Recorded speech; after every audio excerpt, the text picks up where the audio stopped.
Edward had always been a man of intense focus and relentless ambition.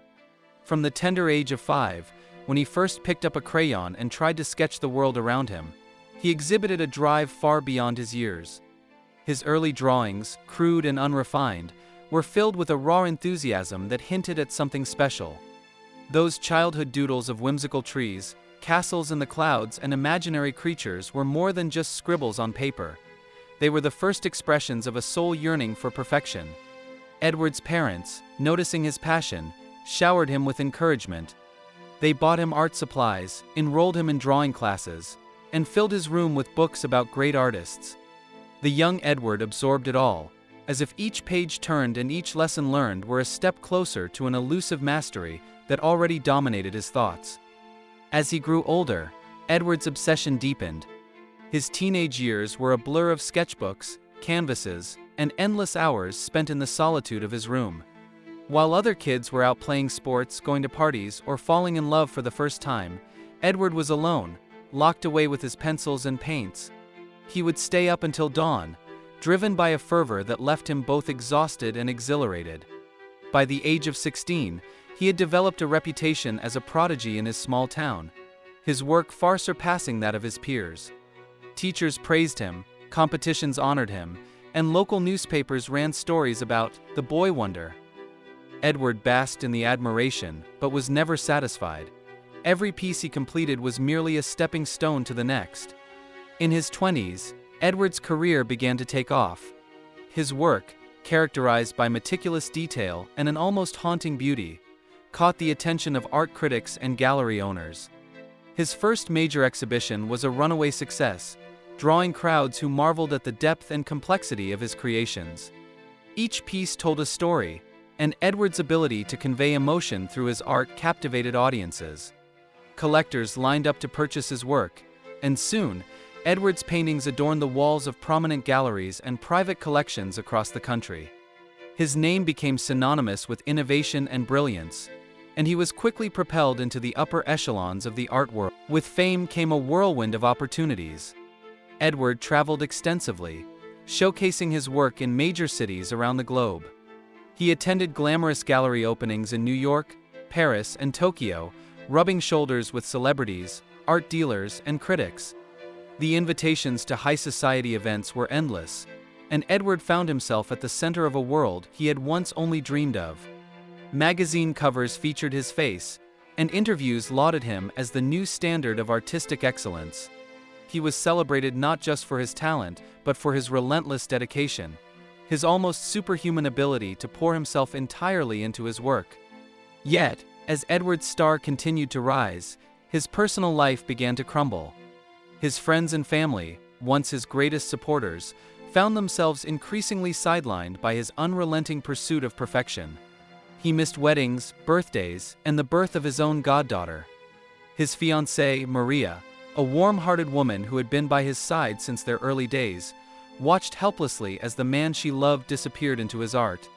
They had once shared dreams of a simple, happy life together, of traveling the world, starting a family, and growing old side by side. But those dreams began to fade, eclipsed by Edward's all-consuming ambition. Maria tried to understand. She would sit quietly in his studio, hoping for a moment of his attention, but Edward was always too engrossed. She would bring him coffee, gently place a hand on his shoulder, and ask how his day was going. He would respond absently, eyes never leaving the canvas, and eventually, even those brief exchanges ceased. After years of feeling invisible, Maria made the painful decision to leave. She packed her things while Edward was away at yet another exhibition, leaving behind only a simple note. "I love you, but I can't compete with your art." Edward was devastated, but rather than face the pain, he buried it under layers of work. He convinced himself that his sacrifice was necessary, that greatness required the abandonment of distractions, even those that came in the form of loved ones. But the empty studio felt colder without Maria's quiet presence, and the silence of his grand mansion grew heavier with every passing day. As Edward's career reached its peak, he became a household name. He received prestigious awards, gave speeches at renowned art institutions, and his work fetched millions at auctions. Yet, with every accolade, He felt increasingly detached from the world around him. His mansion, once bustling with visitors and filled with the laughter of friends, had grown eerily quiet. The walls were covered in his art, but the emptiness of the space mirrored the loneliness that had taken root in his heart. Edward's health began to decline in his 50s. The years of late nights, stress, and isolation had taken their toll. He developed a persistent tremor in his hands, a cruel irony for a man whose livelihood depended on precision. He began to avoid public appearances, embarrassed by his frailty, and retreated further into his secluded world. The phone calls from friends became less frequent, and his once bustling studio was now a place of unfinished works and forgotten dreams. The accolades that had once thrilled him now felt like empty gestures, and the praise that had driven him seemed hollow. In the solitude of his later years, Edward began to reflect on the choices he had made. He spent long hours sitting by the window of his cluttered study, staring out at the overgrown garden that Maria had once lovingly tended. Memories flooded back. His childhood adventures with his sister Rebecca, the summer nights catching fireflies, and the time he and his friends had camped out under the stars. He thought about the family dinners he had skipped, the phone calls he never returned, and the people he had hurt along the way. Edward realized that he had spent his life chasing a version of success that, in the end, felt meaningless without the connections he had lost.